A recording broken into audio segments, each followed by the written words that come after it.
चलिए हम देखते हैं साइंस के एनसीईआरटी क्लास 7 के पहला चैप्टर है। चैप्टर के नाम है पादपों में पोषण। तो कक्षा 6 में आप पढ़ चुके हैं कि सभी जीवों के लिए भोजन आवश्यक है। आप यह भी पढ़ चुके हैं कि कार्बोहाइड्रेट, प्रोटीन, वसा, विटामिन एवं खनिज भोजन के घटक है। भोजन के ये घटक हमारे शरीर के लिए आवश्यक है तथा इन्हें पोषण कहते हैं। सभी जीवों के लिए भोजन की आवश्यकता होती है। पादप यानी पौधा अपना भोजन स्वयं बना सकते हैं, परंतु मानव सहित कोई भी प्राणी अपना भोजन स्वयं नहीं बना सकता। वे पादपों अथवा पादपों का यानी पौधे अथवा पौधों का आहार ग्रहण करने वाले जंतु से अपना भोजन प्राप्त करते हैं। अतः मानव तथा अन्य प्राणी प्रत्यक्ष अथवा परोक्ष रूप से पादप पर निर्भर करते हैं। पादपों में पोषण विधि देखें तो केवल पादप ही ऐसे जीव है जो जल, कार्बन डाइऑक्साइड एवं खनिज की सहायता से अपना भोजन बना सकते हैं। ये सभी पदार्थ उनके परिवेश में उपलब्ध होते हैं। पोषक पदार्थ सजीवों की शारीरिक संरचना, वृद्धि तथा क्षतिग्रस्त भागों के रखरखाव के लिए समर्थ बनाते हैं तथा विभिन्न जैव प्रक्रमों के लिए आवश्यक ऊर्जा भी प्रदान करते हैं। सजीवों द्वारा भोजन ग्रहण करने एवं इसके उपयोग भी विधि को पोषण कहते हैं। और पोषण की वह विधि जिसमें जीव अपना भोजन स्वयं संश्लेषित करते हैं वे स्वपोषण कहलाते हैं। अतः ऐसे पादपों को स्वपोषी भी कहते हैं। जंतु एवं अधिकतर अन्य जीव पादपों द्वारा संश्लेषित भोजन ग्रहण करते हैं, उन्हें विषमपोषी कहते हैं। अब हम पूछ सकते हैं कि पादपों की खाद्य फैक्ट्रियाँ कहाँ स्थित है और क्या भोजन पादप के सभी भागों में निर्मित होता है क्या अथवा केवल कुछ विशेष भाग में। पादप अपने परिवेश में कच्ची सामग्री किस प्रकार प्राप्त करते हैं। खाद्य फैक्ट्रियों तक उनका स्थानांतर किस प्रकार होता है। देखते हैं प्रकाश संश्लेषण। पादप में खाद्य संश्लेषण का प्रक्रम देखें तो पतिया पादप की खाद्य फैक्ट्रियाँ है। पादप में खाद्य पदार्थों का संश्लेषण उनकी पत्तियों से होता है। अतः सभी कच्चे पदार्थ उन तक पहुंचने चाहिए। मृदा में उपस्थित जल एवं खनिज जड़ यानी मूल द्वारा अवशोषित किए जाते हैं तथा तने के माध्यम से पत्तियों तक पहुंचाए जाते हैं। पत्ती की सतह पर उपस्थित सूक्ष्म रंध्रों द्वारा वायु में उपस्थित कार्बन डाइऑक्साइड प्रवेश करती है। यह रंध्र द्वार कोशिकाओं द्वारा घिरे होते हैं। ऐसे छिद्र को रंध्र कहते हैं। और जल एवं खनिज वाहिकाओं द्वारा पत्तियों तक पहुंचाए जाते हैं। ये वाहिकाएं नली के समान होती है तथा जड़, तना, शाखाओं तथा पत्तियों तक फैली होती है। पोषकों की पत्तियों तक पहुंचाने के लिए ये वाहिकाएं एक सतत मार्ग बनाती है। पादपों में पदार्थों के परिवहन के विषय में आप अध्याय 11 में पढ़ेंगे। और पत्तियों के एक हरा वर्णक होता है जिसे क्लोरोफिल कहते हैं। और क्लोरोफिल सूर्य के प्रकाश यानी सौर प्रकाश की ऊर्जा का संग्रहण करने में पत्ती की सहायता करता है। इस ऊर्जा का उपयोग जल एवं कार्बन डाइऑक्साइड से खाद्य संश्लेषण में होता है। क्योंकि खाद्य संश्लेषण सूर्य के प्रकाश की उपस्थिति में होता है इसलिए इसे प्रकाश संश्लेषण कहते हैं। अतः हमने देखा कि क्लोरोफिल सूर्य का प्रकाश, कार्बन डाइऑक्साइड एवं जल प्रकाश संश्लेषण के लिए आवश्यक है। इस पृथ्वी पर यह एक अद्वितीय प्रक्रम है। पत्तियों द्वारा सौर ऊर्जा संग्रहित की जाती है तथा पादप में खाद्य के रूप में संचित हो जाती है। अतः सभी जीवों के लिए सूर्य ऊर्जा का चरम स्रोत है। क्या आप कल्पना कर सकते हैं कि प्रकाश संश्लेषण नहीं होगा तो क्या होगा। प्रकाश संश्लेषण न होने की उपस्थिति में पादपों का अस्तित्व नहीं होगा। सभी जीवों का अस्तित्व प्रत्यक्ष अथवा परोक्ष रूप में पादपों द्वारा निर्मित भोजन पर ही निर्भर करता है। इसके अतिरिक्त सभी जीवों के लिए परमावश्यक ऑक्सीजन भी प्रकाश संश्लेषण के दौरान निर्मित होते हैं। प्रकाश संश्लेषण की अनुपस्थिति में पृथ्वी पर जीवन की कल्पना असंभव है। प्रकाश संश्लेषण के दौरान पत्ती की क्लोरोफिल युक्त कोशिकाएं सूर्य के प्रकाश की उपस्थिति में कार्बन डाइऑक्साइड एवं जल में कार्बोहाइड्रेट का संश्लेषण करती है। और इस प्रक्रम को निम्न समीकरण द्वारा दर्शाया जा सकता है। इस प्रक्रम के ऑक्सीजन नियुक्त होती है और कार्बोहाइड्रेट अतः मंड यानी स्टार्च में परिवर्तित हो जाती है। और पत्ती के स्टार्च की उपस्थिति प्रकाश संश्लेषण प्रक्रम का संपन्न होना दर्शाते हैं। स्टार्च भी एक प्रकार का कार्बोहाइड्रेट है।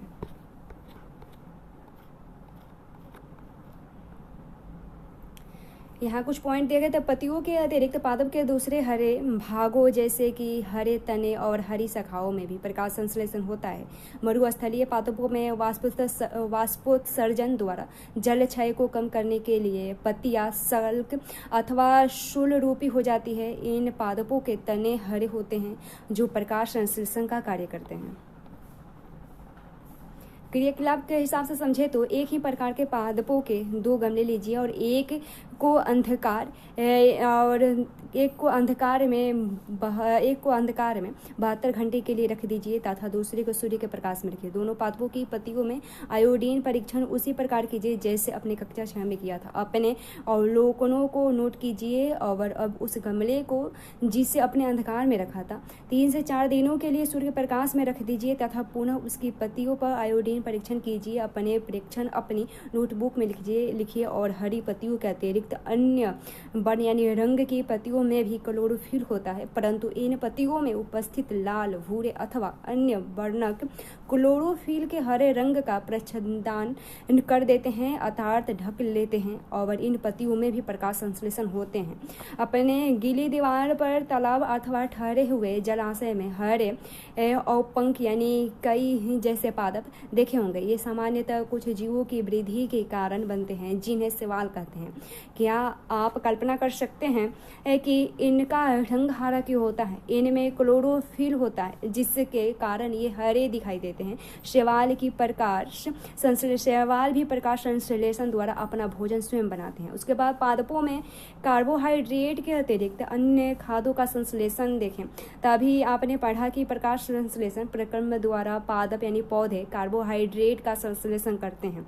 कार्बोहाइड्रेट कार्बन, हाइड्रोजन एवं ऑक्सीजन से बनते हैं और इनका उपयोग खाद्य के अन्य घटकों के संश्लेषण में होता है, परंतु प्रोटीन नाइट्रोजनी पदार्थ है जिसमें कार्बन, ऑक्सीजन एवं हाइड्रोजन के अतिरिक्त नाइट्रोजन भी होता है।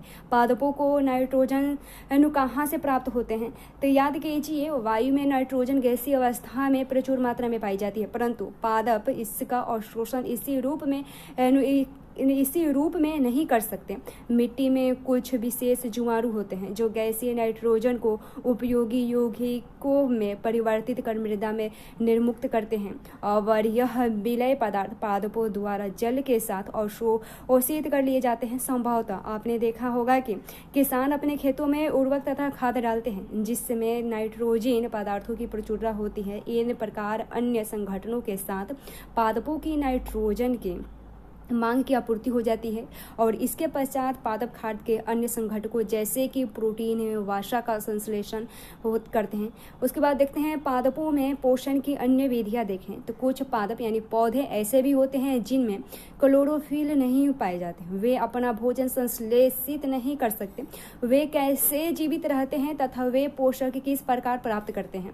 मनुष्य एवं अन्य प्राणियों की तरह ये पादप भी अपने पोषण के लिए अन्य पादपों द्वारा निर्मित खाद्य पर निर्भर होते हैं। वे विषम पोषी प्रणाली का उपयोग करते हैं। यहाँ चित्र दिया गया है, देख सकते हैं। उसके बाद क्या आपको एक वृक्ष के तने एवं शाखाओं से लिपटी रसीनुमा पीले रंग की संरचनाएं दिखाई देती होगी? ये अमरबेल का पादप है। इसमें क्लोरोफिल नहीं होता। ये अपना भोजन उस पादप से प्राप्त करते हैं जिस पर ये आरोहित होते हैं वह पादप परपोषी कहलाता है।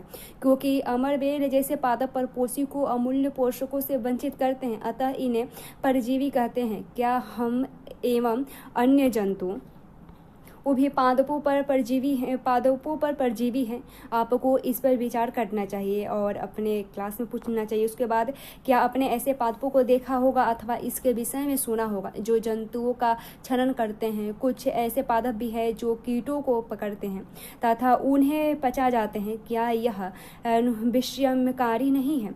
ऐसे पौधे हरे या अन्य किसी रंग के हो सकते हैं। यहाँ चित्र दिया गया है। उसके बाद इसकी घट की सामान दिखाई देने वाली संरचना वास्तव में उसकी पत्ती का रूपांतरित भाग है और पत्ते का शीर्ष भाग घड़े का ढक्कन बनाता है। घड़े के अंदर अनेक रोम होते हैं जो नीचे की ओर ढकले रहते हैं अर्थात अधोमुखी होते हैं। जब कोई जब कोई कीट घड़े में प्रवेश करता है तो यह उसके रोमों को बीच फंस जाता है और घड़े में उपस्थित पाचक रस द्वारा कीटों का पाचन हो जाता है। कीटों का क्षरण करने वाले ऐसे पादप कीटभक्षी पादप कहलाते हैं। क्या यह संभव है कि इस प्रकार के पादपों को मृदा से वे सभी पोषक नहीं मिल पाते होंगे जिनकी उन्हें आवश्यकता है? देखते हैं मृत जीवी देखें तो अपने बाजार के छत्रक यानी मशरूम, अपने बाजार में मशरूम बिकते देखा होगा। वर्षा के दिनों में वृक्षों की सड़ी गली टूटी टहनियों अथवा तनों या छाल पर छाते के समान संरचनाओं में गुच्छे भी आपने देखा होगा। आइए देखें कि जीवन यापन हेतु इन्हें किस प्रकार के पोषकों की आवश्यकता होती है और वे उन्हें कहाँ से प्राप्त होते हैं।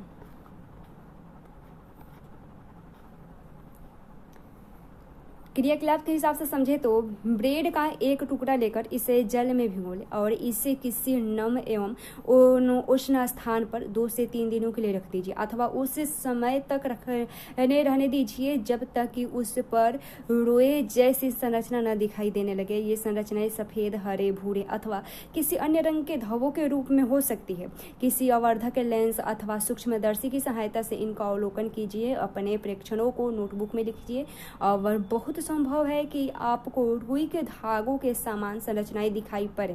ये जीव कवक या फंजाइल कहलाते हैं। इनकी पोषण प्रणाली अथवा पोषण विधि विभिन्न प्रकार की होती है और ये मृत एवं विघटनकारी यानी सड़ने वाली वस्तु यानी जैव पदार्थों की सतह पर कुछ पाचक रसों का स्राव करते हैं जिससे वे विलयन रूप में परिवर्तित होते हैं तथा पश्चात वे इस विलयन का भोजन के रूप में और शोषण करते हैं। इस प्रकार की पोषण प्रणाली को जिसमें जीव किसी मृत एवं विघटित जैव पदार्थों से पोषण तत्व प्राप्त करते हैं मृतजीवी पोषण कहलाते हैं। मृतजीवी पोषण प्रणाली का उपयोग करने वाले पौधे मृतजीवी कहलाते हैं। कवक यानी फंजाई आचार, चमड़े, कपड़े एवं अन्य पदार्थों पर उगते हैं। ये उन स्थानों में भी उगते हैं जो नम एवं उष्ण हो।